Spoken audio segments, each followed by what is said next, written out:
The massive salvage ship Star Gleaner drifted slowly through the debris field at the edge of the Arcturus sector. Its powerful scanning beams swept through the darkness, searching for anything of value among the scattered remnants of ancient battles and abandoned vessels.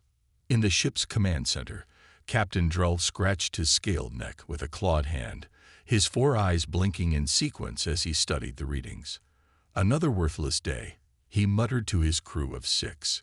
They had spent 3 weeks searching this sector, and all they had found was worthless scrap. The scanner suddenly beeped. First Officer Mick leaned forward, adjusting the sensitivity of the instruments.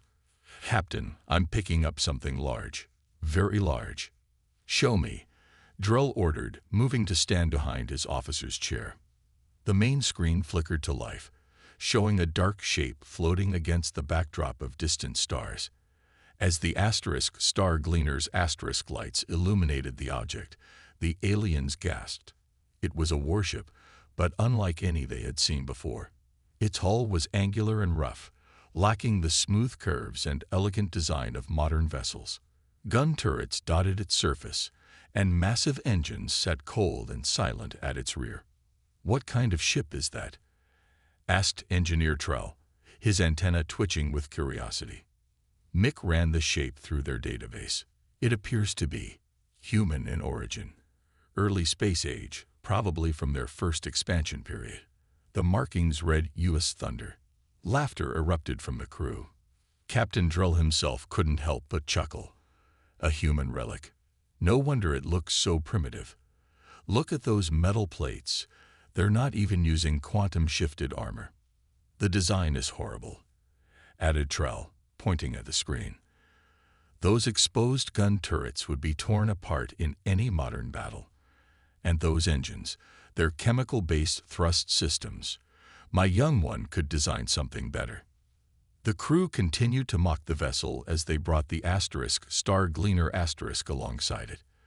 The human ship was huge, nearly a kilometer in length, but it showed no signs of life. No power readings, no active systems, nothing but cold metal and empty space. "Run a full scan," Drell ordered, his laughter fading into professional interest. Even a primitive human warship would fetch a good price as scrap.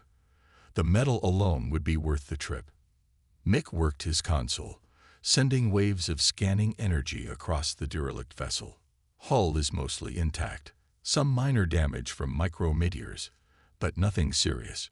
No radiation leaks, no dangerous materials detected. "It's just dead. Dead and worthless," muttered Trell. "These old human ships aren't even worth melting down. The metal's too crude." But Captain Drell's eyes narrowed as he studied the scan results. Something wasn't right. The ship was too well preserved for its apparent age. And those weapon mounts, they seemed oddly sophisticated for such a supposedly primitive vessel. "Prepare a boarding party," he announced. "I want to see inside this relic." "Captain," Mick said hesitantly, "the database shows humans are very protective of their military vessels, even abandoned ones. Perhaps we should report this find to—" "To who?" Drell interrupted. "The humans, and let them claim salvage rights. No, this ship is clearly abandoned. By all galactic laws, it belongs to whoever finds it. And we found it." The crew began preparing for boarding operations while Trell ran more detailed scans. "This is strange," the engineer reported. "I'm detecting multiple layers of armor under the outer hull. And these compartments, they're unusually reinforced. Humans always overbuilt their ships." Drell dismissed the concern. "They didn't trust their own technology, so they made everything twice as thick as needed.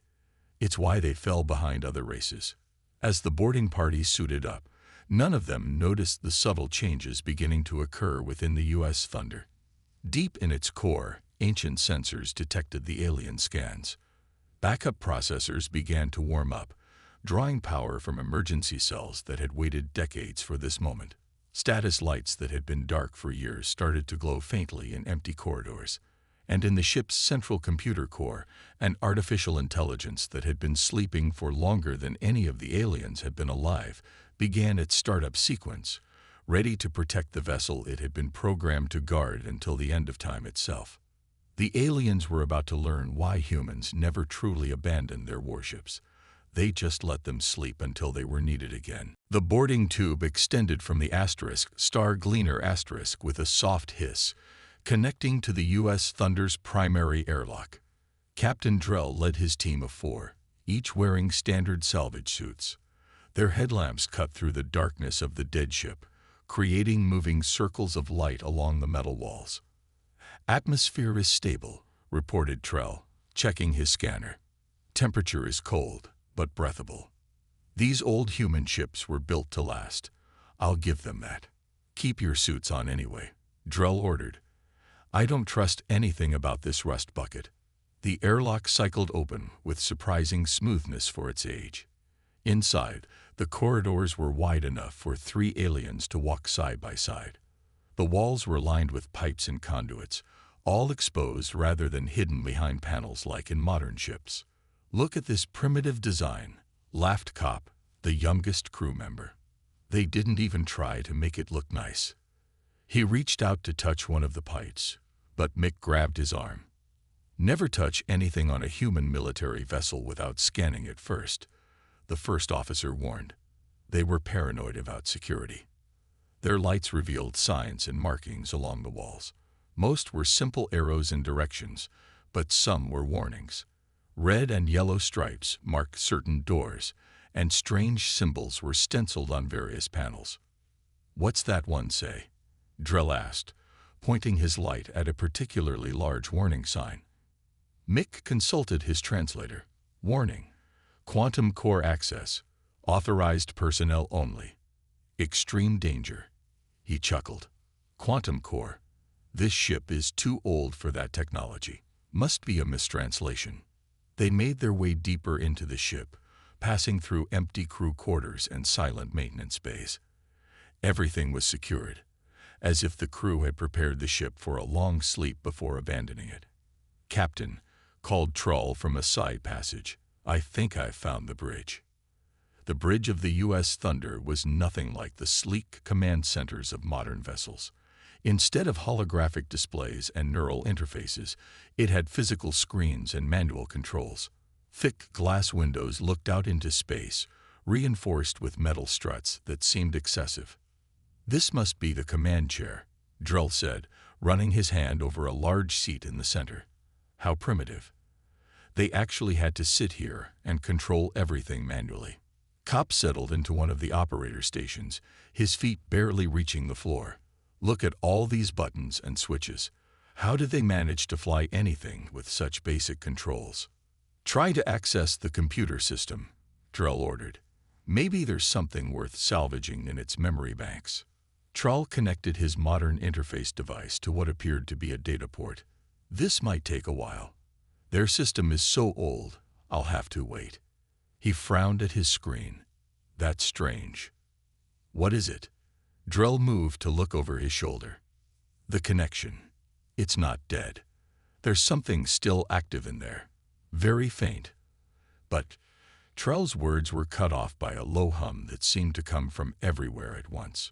Deep in the ship, more systems began to wake. Lights flickered briefly in distant corridors. The air recyclers kicked in with a whisper, and hidden panels throughout the vessel slid silently open, revealing sensors and devices that didn't match the ship's apparent age. "Captain," Mick's voice was tense. "We're getting power readings now. All over the ship. Systems are activating." "Impossible," Drell snapped. "This thing's been dead for years. Shut it down." Trull worked frantically at his interface. "I can't. Something's blocking me. The ship's computer, it's alive. And it's far more advanced than anything we have." A soft blue light filled the bridge as screens began to power up. The main viewport flickered and became a massive display, showing lines of human text scrolling past too fast to read. "We need to leave," Mick said urgently. "Now." But before anyone could move, heavy blast doors slammed shut at every exit. The lights came up to full power, and a calm, artificial voice spoke in perfect galactic standard. Unauthorized presence detected. Security protocols engage. Please remain still while combat systems activate. Resistance will be met with lethal force. The aliens stood frozen, realizing too late that they hadn't found a primitive relic at all.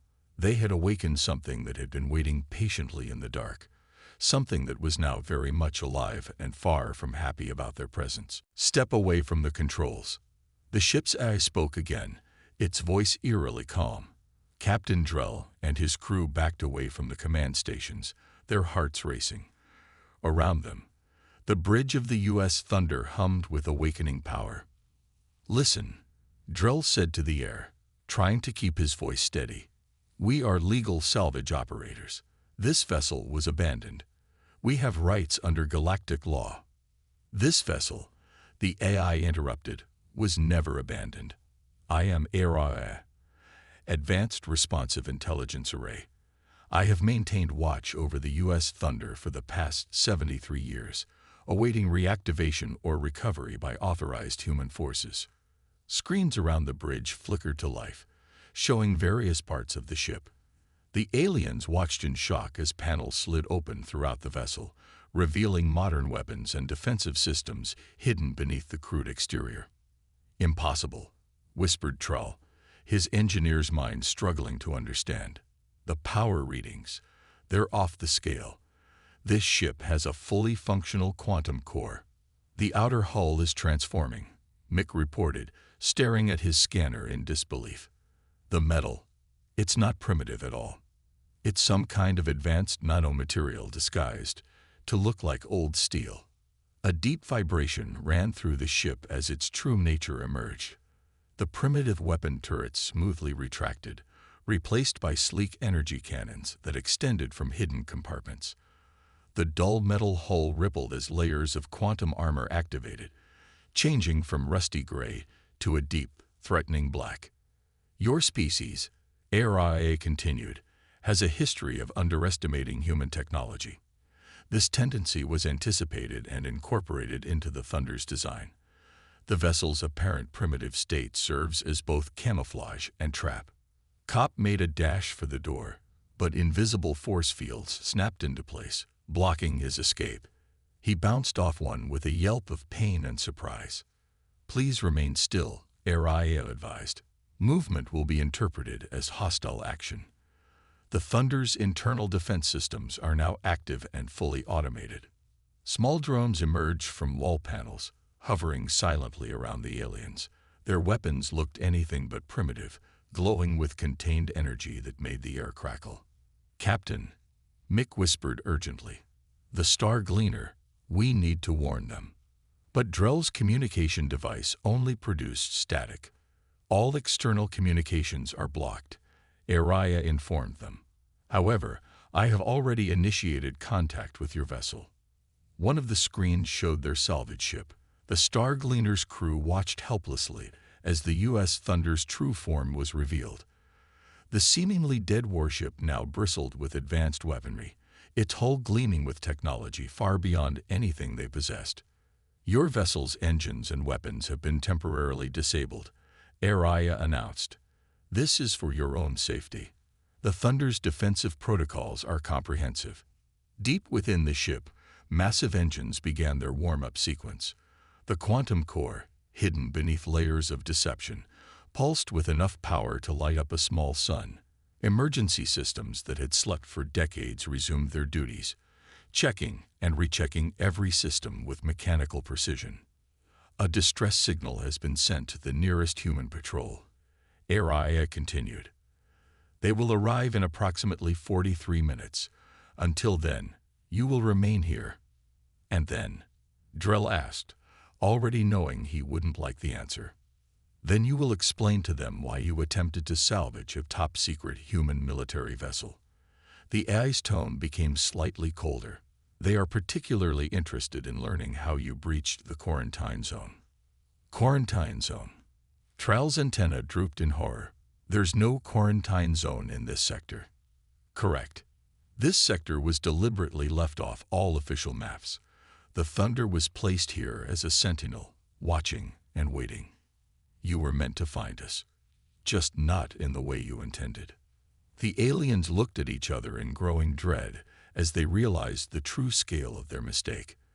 They hadn't stumbled upon an abandoned relic.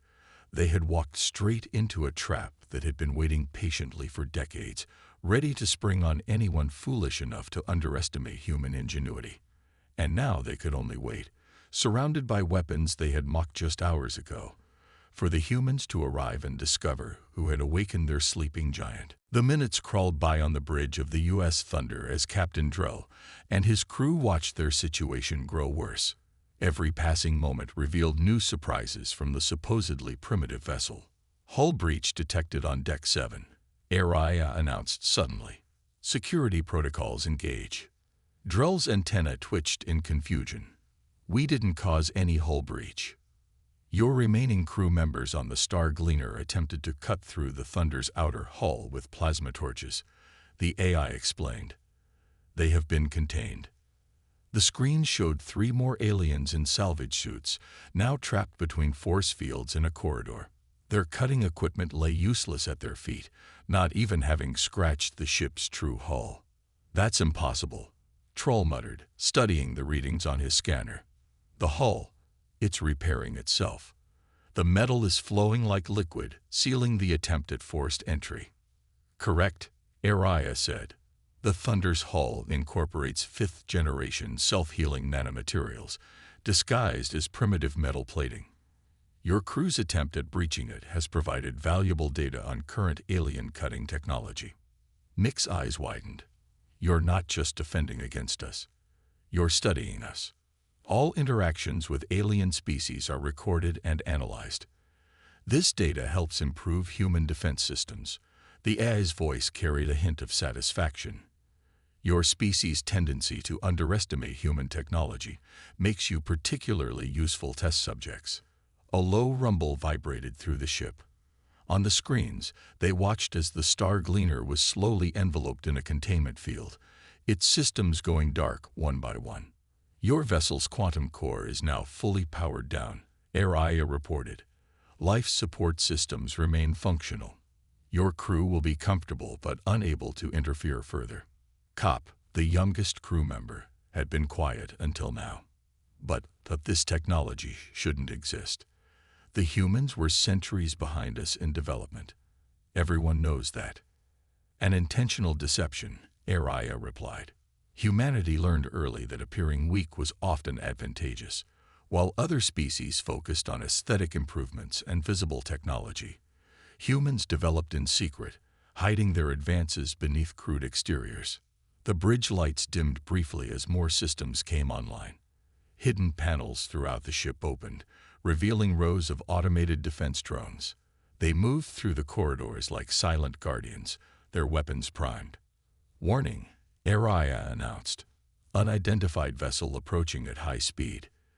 Defensive systems engaging." A sleek alien warship dropped out of faster-than-light travel nearby, its weapons charged. Drell recognized it immediately. A Striker-class combat vessel, top of the line and heavily armed. "The Star Gleaner must have gotten a distress signal out," Mick said hopefully. "That's a military rescue ship." But their hope turned to horror as they watched what happened next. The U.S. Thunder's primitive weapon systems emerged from their hiding places. What had appeared to be simple projectile cannons transformed into arrays of quantum-locked energy weapons that shouldn't have existed for centuries. "Target acquired," Araya stated calmly, determining appropriate response level. The alien warship fired first, launching a barrage of plasma torpedoes.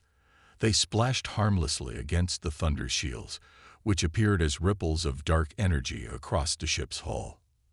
"Attack detected," responding with minimal force. The Thunder fired a single shot, just one. A beam of concentrated energy lanced out, slicing through the alien ship's shields like they weren't there. Their engines died instantly, leaving them drifting in space. "Target disabled," Araya reported. "Hull integrity maintained. No casualties detected." Adding weapons data to analysis archive. The aliens on the bridge stood in stunned silence. Their most advanced warship had just been disabled by a single shot from a vessel they had planned to scrap. "I don't understand," Drell finally said.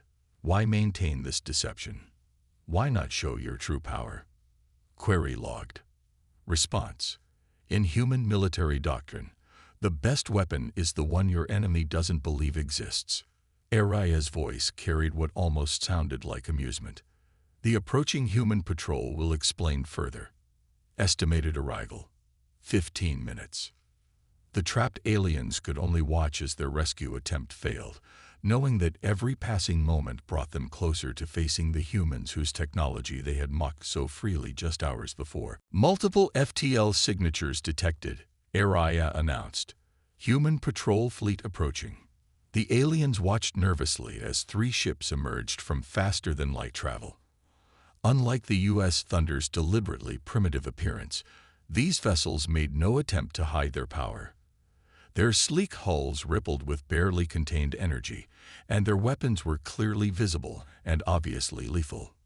Patrol Group 7, responding to emergency beacon, a human voice crackled through the communication system.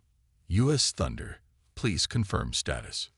"Thunder confirming," Araya responded. "Have detained 13 unauthorized aliens attempting salvage operations. 1 hostile vessel also contained." The lead patrol ship, bearing the name HMS Defender, moved into position near the Thunder. It was smaller than the old warship but radiated an aura of lethal efficiency. Captain Drell noticed its weapons were aimed not just at his crew's ships, but at specific weak points his people had only theorized should exist. "Understood, Thunder. Preparing for boarding." The human commander's voice was professionally neutral. "Maintain containment protocols." Trall's scanner beeped urgently. "Captain, I'm detecting more ships dropping out of FTL. But these are ours." 3 more alien warships appeared, their weapons charged. They were Striker-class vessels, like the one Thunder had disabled, representing the most advanced military technology their species possessed. "This is Fleet Commander Vex," a new voice boomed across all channels. "Release our citizens immediately, or we will be forced to take aggressive action."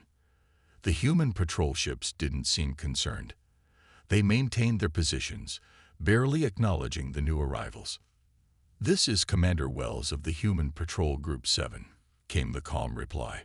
"Your vessels have intruded into a restricted zone and attempted to salvage a military asset.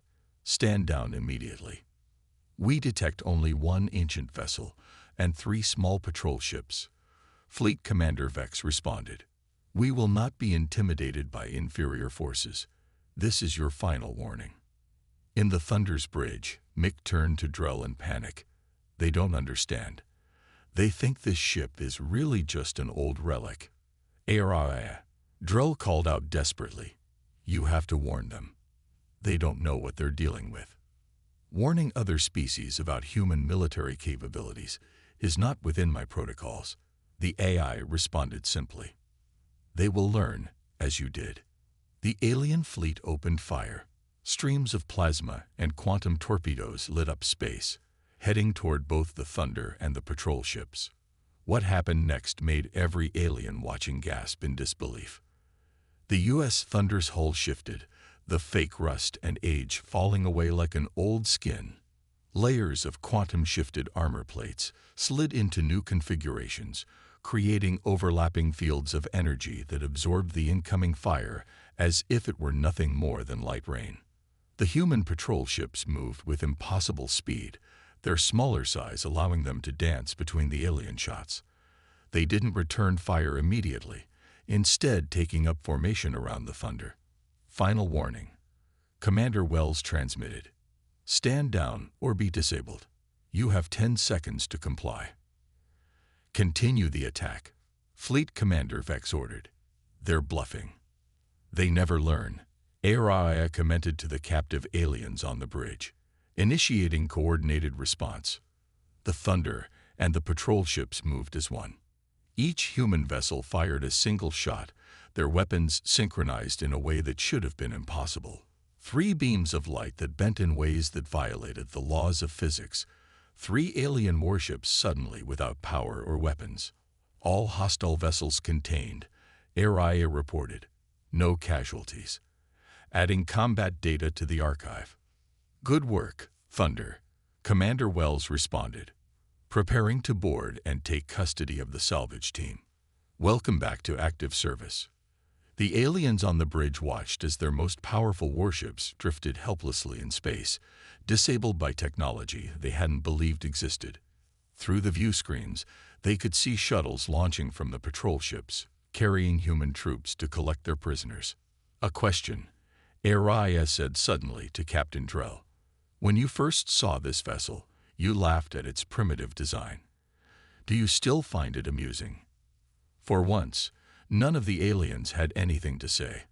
They had learned a harsh lesson about underestimating humanity, and now they would have plenty of time to think about it in a human detention facility. Commander Wells stepped onto the bridge of the U.S. Thunder, his boots making no sound on the metal deck. Unlike the sleek uniforms of modern human crews, he wore what looked like simple blue fabric with minimal markings. Just as the Thunder hid its true nature, Drell realized, so did its human masters. Quite a mess you've made, Wells said, looking at the captured aliens. His voice was the same calm one they had heard over the communications. Though I suppose we should thank you. It's been years since we had such a good test of the Thunder systems. 2 more humans entered, wearing what appeared to be basic body armor. Like everything else human, Drell suspected its simplicity was deceptive. HFY, full status report, Wells ordered. All systems functioning at optimal levels. The AI responded. Combat data from the encounter has been analyzed and archived. Recommended updates to defensive protocols have been generated. Wells nodded, then turned to the aliens. You're probably wondering why we left such a valuable ship out here, seemingly abandoned. It was bait, Mick said quietly. A trap for anyone who thought they could steal human technology. Partially correct. Wells smiled. The Thunder is part of what we call the Sentinel program. Ships like her are placed at strategic points throughout space, disguised as relics of our early space age. They serve multiple purposes. He walked to one of the command stations, and the screens came alive with data. First, they act as early warning systems, monitoring alien activity in sensitive areas. Second, they let us study how other species interact with what they believe to be primitive human technology. And third, HFY added, they provide combat data against current alien military capabilities, while maintaining the illusion of human technological inferiority. Troll, the engineer, had been studying the readings on his scanner with growing amazement. This ship, the technology, it's at least 3 centuries ahead of anything we have. How is that possible? Humans learned early in our space age that appearing weak had advantages, Wells explained. While other species focused on building beautiful ships with visible technology, we developed in secret. Everything you see here that looks primitive is deliberately designed that way. The screen showed images of other ships like the Thunder, disguised as different types of vessels, scattered throughout the galaxy. Some appeared to be cargo ships. Others looked like civilian transports, but all held the same deadly secret. The Thunder is actually one of our newest vessels, Wells continued. She was built 5 years ago and artificially aged to look like a relic. Every scratch, every patch of rust, every seemingly crude repair, all carefully crafted deceptions. But why? Drell asked. Why maintain such an elaborate deception? Wells's expression grew serious. Because the galaxy is not always a friendly place. We learned that lesson early. While other species mock our primitive technology, we watch, we learn, and we prepare. The Thunder has recorded every detail of your ship's capabilities, your tactics, your assumptions about human technology. This data helps us stay centuries ahead while appearing centuries behind. More screens activated, showing the true extent of the Thunder's capabilities. What they had thought was a simple computer core was actually a quantum AI processor more advanced than anything their scientists had dreamed possible. The crude metal hull contained layers of smart materials that could adapt to any weapon. Even the ship's internal layout could reconfigure itself as needed. Your ships fired their most advanced weapons at us, Araya noted. They were analyzed, categorized, and countered within microseconds. This data will be shared with all other Sentinel vessels, making them immune to such attacks in the future. And now, Wells said, you understand why maintaining the illusion of primitive technology is so important. Your fleet commanders saw what they expected to see, an outdated human warship. Their assumptions made them overconfident, and that overconfidence provided us with valuable combat data. The aliens looked at each other as the full implications sank in. Their attempt to salvage what they thought was a primitive vessel had not only revealed humanity's true technological level, but had also helped humans advance even further. Consider this a lesson. Wells finished. Sometimes, what appears primitive is merely patient. 1 month later, Captain Drell sat in a holding cell aboard a human space station, waiting for his hearing. The walls looked like simple metal, but after his experience on the Thunder, he knew better than to trust appearances. The door slid open, and Commander Wells entered, carrying what looked like an old-fashioned paper folder. Another human deception, probably. Good news, Captain, Wells said, taking a seat across from Drell. Your government has agreed to terms. You and your crew will be released into their custody. And the Star Gleaner? Drell asked, though he already knew the answer. Forfeited, along with all scan data and records you collected. Wells opened the folder. However, there is one condition for your release. You're being offered a job. Drell's antenna twitched in surprise. A job. With humans. As a consultant, Wells explained, you see, your little adventure with the Thunder proved quite valuable to us. Not many aliens have spent so much time aboard a Sentinel ship and lived to tell about it. Your perspective could be useful. The screens in the cell activated, showing the U.S. Thunder. The ship had shed all pretense of age and decay. Its hull now gleamed with a deep metallic black that seemed to swallow light. Modern weapon systems were clearly visible, no longer hidden behind false panels. The Thunder has been restored to its true appearance, Wells continued. Now that its cover is blown, it will serve as a visible reminder of human military capabilities. But we're launching 3 new Sentinel ships to replace it. That's where you come in. You want me to help you hide more ships? Drell asked incredulously. Wells smiled. We want you to help us make them more convincing. Your experience as a salvage operator, combined with your recent enlightenment about human technology, makes you uniquely qualified. You know exactly what other aliens look for when judging if a ship is truly abandoned. Images appeared of other alien salvage teams approaching what appeared to be derelict human vessels. Each one was actually another Sentinel ship, waiting patiently to be discovered. Since your encounter with the Thunder, 17 other salvage crews have attempted to claim abandoned human ships, Wells reported. Each incident has provided us with valuable data about alien technological capabilities. The program is working exactly as designed. Drell watched the footage, recognizing the same mistakes he had made. The assumption of primitive technology, the mockery of human design, the fatal error of underestimating their supposed inferiors. The galaxy is changing, Wells continued. The myth of human technological inferiority won't last forever. But thanks to programs like Sentinel, when that day comes, we'll be ready. And my crew? Drell asked. They'll be offered similar positions, especially your engineer, Drell. His insights into our primitive systems were particularly amusing to Araya. As if summoned by its name, the AI's voice came through the room's speakers. Captain Drell's observations have been especially valuable in improving our deception protocols. His detailed analysis of our outdated design features helped identify several areas where we can enhance our camouflage.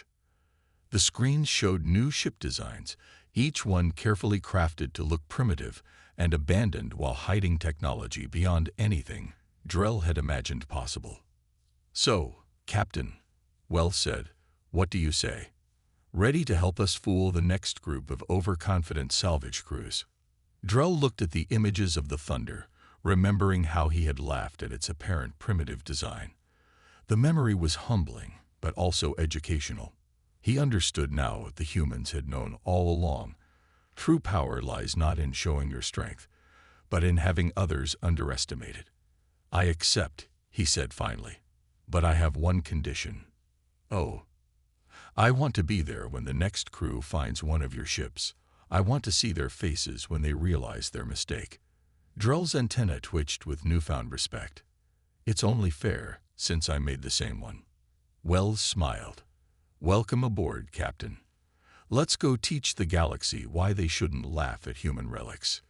Behind them, on the screen, the U.S. Thunder moved silently through space, no longer pretending to be anything less than what it was, a testament to humanity's greatest strength, the ability to be underestimated, right up until the moment of truth.